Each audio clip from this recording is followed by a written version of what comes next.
নিঃশব্দে শত্রুকে মৃত্যুবাণ মারুন। শত্রু একদম নিঃশব্দে হার্ট অ্যাটাক করবে, স্ট্রোক করবে এবং হুট করে মারা যাবে। এমনকি রাত্রে ঘুমের মধ্যেও মারা যাবে। বিশেষ করে যারা না ঘুমিয়ে থাকবে তারা স্ট্রোক করবে এবং মারা যাবে। তো এমন একটা পাওয়ারফুল বাণ মারণ কাজ আমি আজকে আপনাদের সামনে আলোচনা করব। তো আপনারা হয়তো নিষ্প্রয়োজনে বা শত্রু নিধনের প্রয়োজনে আমার ভিডিওটা ক্লিক করছেন। অনেক তান্ত্রিক কবিরাজের কাছে গেছেন শত্রু নিধন করার জন্য, বরং শত্রু নিধন করতে তো পারেনইনি এবং নিজেই নিধন হয়ে আসছেন, এরকম পরিস্থিতি। তো যাই হোক, বাংলাদেশে এমনই পরিস্থিতি হইছে যে মাথার চুল গুনে শেষ করা যাবে কিন্তু তান্ত্রিক গুনে শেষ করা যাবে না। তো তান্ত্রিকটা হইছে এমন ভাবে, যেমন আমাদের ভিডিওগুলো নকল করে অনেক অসাধু চক্ররা এরকম ভাবে ভিডিও আপলোড করার চেষ্টা করে, যেন আমরা ওয়াটারমার্ক দিয়ে দিছি। আপনারা অসাধু চক্র থেকে সবসময় সাবধানে থাকবেন। তো যাই হোক, আমার ভিডিওটাতে আপনি ক্লিক করছেন যাতে করে আমার ভিডিওটা থেকে আপনি উপকার পান। এই জন্য আমি বেশ কিছু টিপস আপনাদেরকে দিয়ে দিব এবং এই কাজ কিভাবে করবেন এই বিষয়ে আমি আলোচনা করব। যদি এটা না দেখেন, আমি মনে করি সারা জীবন আপনি তান্ত্রিকের পিছনে ঘুরবেন কিন্তু কাজ করতে পারবেন না, সারা জীবনেও শত্রু নিধন করতে পারবেন না। তো যাই হোক, আমি নিয়মে চলে যাচ্ছি। প্রথমত স্ক্রিনে লক্ষ্য করেন, এখানে একটা নকশা দেখা যাচ্ছে। এটা একটা খাস ইহুদি নকশা, ইহুদি বানমারণ চালান। এই ইহুদি বানমারণ চালানটা এটা আমরা কালির চালান এবং মহাযজ্ঞের মাধ্যমে করে থাকি। তবে আপনাদের সুবিধার্থে যাতে করে আপনারা নিজেদের কাজ নিজেরা করতে পারেন, এজন্য আমি তদবিরে রূপান্তরিত করে আপনাদেরকে আমি বিদ্যাটা দিতেছি। এই বিদ্যাটার মাধ্যমে কাজ করলে আপনারা 100% ফলাফল পাবেন। তবে এইগুলা নিয়ম কিন্তু শুধু সচরাচর সকল তান্ত্রিক আপনাদেরকে বলে দিবে না, কারণ বলে দিলে তাদের ব্যবসা থাকবে না। আমি বলতেছি যাতে করে আপনারা উপকৃত হন। আর যারা একেবারেই পারেন না, বাইরে থাকেন বা মাল সামানা ম্যানেজ করতে পারেন না, তারা আমাদের স্ক্রিনে দেওয়া নাম্বারে যোগাযোগ করবেন। আমরা ইনশাল্লাহ আপনাদের দায়িত্ব নিয়ে নিজের শরীর থেকে রক্ত দিয়ে হলে আপনাদের কাজ সম্পন্ন করে দেবো ইনশাল্লাহ।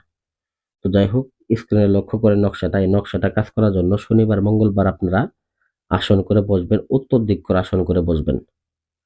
কাজ করার পূর্বে অবশ্যই কিছু মাল সামানা সংগ্রহ করবেন, চন্দন কাঠ, কাম সিঁদুর এবং কি সাদা রেশম কাপড়, এগুলা সংগ্রহ করে নিয়ে বসবেন। দুইটা তাবিজ নিবেন, দুইটা যে ব্যবহার করে মেয়েরা সেফটি পিন বা আলপিন ওইগুলা ব্যবহার করবে, ওগুলা নিবেন। একটা কড়ি নিবেন। এই বিষয়গুলা মনে রাখবেন। নিয়ে অতঃপর ভিউয়ার্স এই নকশাটাকে ওই কাম সিঁদুর ব্যবহার করে এই নকশাটা অঙ্কন করবেন। রেশম কাপড়ের উপরে অঙ্কন করে শত্রুর নামটা, শত্রুর বাবার নামটা লিখে নেবেন। এক পাশে লিখবেন শত্রুর নাম, আর এক পাশে লিখবেন শত্রুর বাবার নাম। দেখেন মাঝখানে ঠিক নাম এবং পিতা, ওইখানে শত্রু মেয়ে হয়ে থাকলে মায়ের নাম লিখবেন। লিখে ওইটাকে একটা তাবিজের মধ্যে ভরবেন, যে তাবিজটা আপনি নিয়েছিলেন। দেখেন স্ক্রিনে আমি বাটিটার মধ্যে সবকিছু একটা কাজ আমি রেডি করছি একটা ভাইয়ের জন্য। তো এখানে লিখে আমি এখন শুধু এটা প্রয়োগের পালা। তবে প্রয়োগের পূর্বে আপনাদেরকে আমি নিয়মটা বলে দিতেছি। তারপর দেখেন এটাকে সাথে আমি একটা কড়িও রাখছি। এই কড়িটা এবং এই তাবিজটা সুন্দর করে বেঁধে নিব। বেঁধে নেওয়ার পরে এটাকে আমি একটা পুতুলের মধ্যে ভরবো, ছোট্ট পুতুল। পুতুলের মধ্যে ভরে পুতুলটা আমি যে কোনো কাঁটা দিয়ে যে কোনো মাটি দিয়ে বানাবো, বানিয়ে ওই পুতুলটাকে পোড়াবো। পোড়ানোর পরে ওই পুতুল ভেঙে আবার পুতুল থেকে আমি আবার এই কড়িটা এবং তাবিজটা বের করে নিয়ে আমি এই মাটির কলসের মধ্যে ভরে ফেলবো। ভরার পরে তারপরে যে আমার কাজটা হবে, এই এই মাটির কলসটার মুখটাকে লাল কাপড় দ্বারা ভালোভাবে পেঁচিয়ে নিতে হবে এবং 11 পদের কাঁটা আগে থেকে জোগাড় করে নেবেন। 11 পদের কাঁটা অবশ্যই এই মাটির কলসের মধ্যে দিয়ে দিবেন। দিয়ে এই মাটির কলসটাকে ঠিক একটা কবরের মাঝ বরাবর আপনারা এটাকে পুঁতে দিয়ে আসবেন। অবশ্যই পুঁতে দিয়ে আসার সময় খেয়াল রাখবেন যে কলসের মুখটুকু যেন উপরের দিকে ভেসে থাকে এবং দেখা যায়। আর অবশ্যই দেখা গেছে যে পোঁতার পূর্বে একটা মন্ত্র পাঠ করতে হবে, বিশেষ করে বান মারার মন্ত্র। এটা আমি সচরাচর অনেকগুলা ভিডিওতে বলে দিছি, এইখানেও বলে দিতেছি।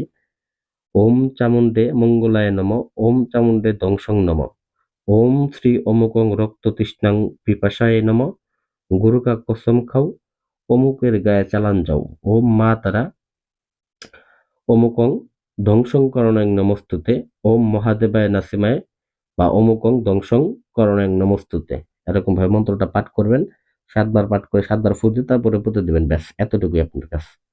বেশি না, 24 ঘন্টা থেকে 3 দিনের মধ্যে বিশেষ করে সচরাচর এই কাজটা আমি অনেকবার করেছি, 24 ঘন্টার মধ্যে ফলাফল পাইছি। ইনশাআল্লাহ আপনারা 24 ঘন্টার মধ্যেই ফলাফল পাবেন।